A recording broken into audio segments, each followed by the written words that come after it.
Sejarah Kerajaan Buton, dari Kerajaan Maritim hingga Kesultanan Islam. Kerajaan Buton adalah salah satu kerajaan maritim yang berpengaruh di wilayah timur Nusantara, khususnya di Sulawesi Tenggara. Terletak di Pulau Buton dan sekitarnya, kerajaan ini memiliki sejarah panjang yang dimulai sejak abad ke-14, dan mencapai masa kejayaannya ketika bertransformasi menjadi sebuah kesultanan Islam yang dikenal dengan nama Kesultanan Buton. Awal mula Kerajaan Buton. Menurut cerita rakyat dan beberapa sumber naskah kuno, Kerajaan Buton didirikan oleh seorang tokoh legendaris bernama Wakaka, yang berasal dari Johor, Semenanjung Malaya. Sistem pemerintahan awal kerajaan ini bercorak Hindu-Buddha, yang terlihat dari struktur dan ritual keagamaannya sebelum kedatangan Islam.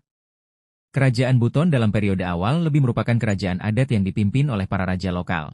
Masyarakatnya terdiri dari berbagai suku yang hidup dari hasil laut dan pertanian, serta terlibat dalam aktivitas perdagangan laut dengan wilayah sekitar seperti Ternate, Makassar, dan Maluku. Islamisasi dan transformasi menjadi kesultanan.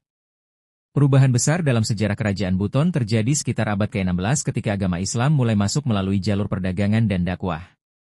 Hubungan erat Buton dengan Kesultanan Ternate membawa pengaruh besar terhadap masuknya Islam di wilayah ini.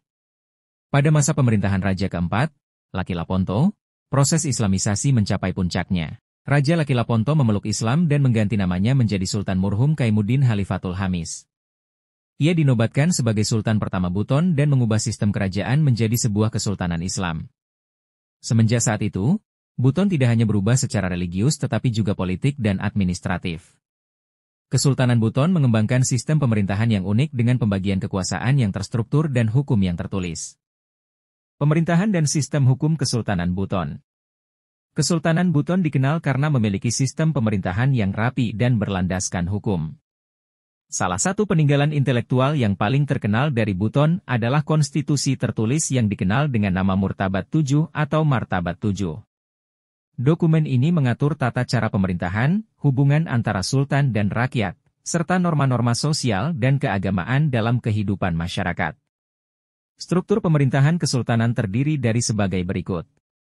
Sultan sebagai kepala negara dan pemimpin agama. Bonto Ogena sebagai Perdana Menteri. Sarakidina sebagai Majelis Hukum dan Ulama. Kapitalo sebagai Panglima Armada Laut. Kaumu dan Walaka yang mewakili dua golongan utama dalam masyarakat Buton. Sistem ini menunjukkan betapa maju dan terorganisirnya Kesultanan Buton dibanding banyak kerajaan lain di zamannya. Selain itu, nilai-nilai demokratis dan musyawarah juga dipegang teguh dalam pengambilan keputusan di lingkungan istana. Kejayaan Kesultanan Buton.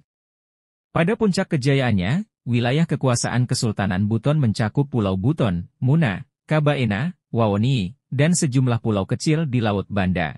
Letaknya yang strategis menjadikan Buton sebagai pusat perdagangan penting yang menghubungkan jalur perdagangan antara Maluku, Sulawesi, dan wilayah barat Indonesia. Komoditas perdagangan utama antara lain rempah-rempah, hasil laut, kain tenun, dan hasil hutan. Selain itu, Buton juga dikenal memiliki kekuatan maritim yang tangguh. Armada Laut Kesultanan Buton disebut sebagai Armada Kapitalao, yang bertugas menjaga perairan dari ancaman bajak laut dan gangguan asing. Buton memiliki pelaut-pelaut handal yang mampu berlayar jauh hingga ke Filipina dan wilayah Papua. Hubungan dengan kerajaan lain dan pengaruh kolonial.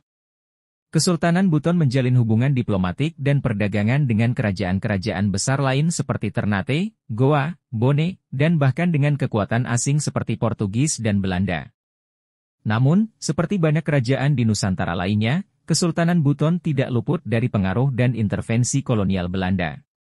Pada awal abad ke-17, Belanda mulai masuk ke wilayah Buton melalui Verenigd de Oost-Indische Compagnie atau VOC. Meskipun demikian, Buton berhasil mempertahankan sebagian besar otonominya, walau dalam waktu tertentu harus tunduk secara simbolik kepada pemerintah kolonial. Masa akhir Kesultanan Buton. Kesultanan Buton terus bertahan hingga abad ke-20. Meskipun kekuatan politiknya perlahan melemah akibat tekanan kolonial dan perubahan zaman, kesultanan ini tetap menjadi simbol kebudayaan dan identitas masyarakat Buton. Setelah Indonesia merdeka pada tahun 1945, Kesultanan Buton masih diakui secara adat, namun secara administratif mulai berintegrasi ke dalam sistem pemerintahan Republik Indonesia. Kesultanan Buton secara resmi dihapuskan sebagai entitas politik pada awal 1960-an. Meskipun garis keturunan sultan dan lembaga adat masih dijaga hingga kini sebagai bagian dari warisan budaya. Warisan dan budaya. Warisan Kesultanan Buton masih bisa dirasakan hingga sekarang. Salah satu bukti kejayaan masa lalu adalah benteng Keraton Buton di Bau-Bau, yang merupakan salah satu benteng terluas di dunia, dengan luas lebih dari 23 hektar. Benteng ini dibangun dari batu kapur dan mengelilingi wilayah Istana Kesultanan. Budaya Buton yang kaya juga terus dilestarikan, termasuk dalam bentuk tenun khas Buton, upacara adat, sistem kekerabatan, serta nilai-nilai hukum adat yang masih digunakan dalam kehidupan sehari-hari masyarakat. Sampai bertemu di video berikutnya, jangan lupa tinggalkan jejak di postingan ini. Kalau ada kekeliruan dalam video ini silahkan koreksi di kolom komentar. Wassalam dari M. Faisal Kapunda.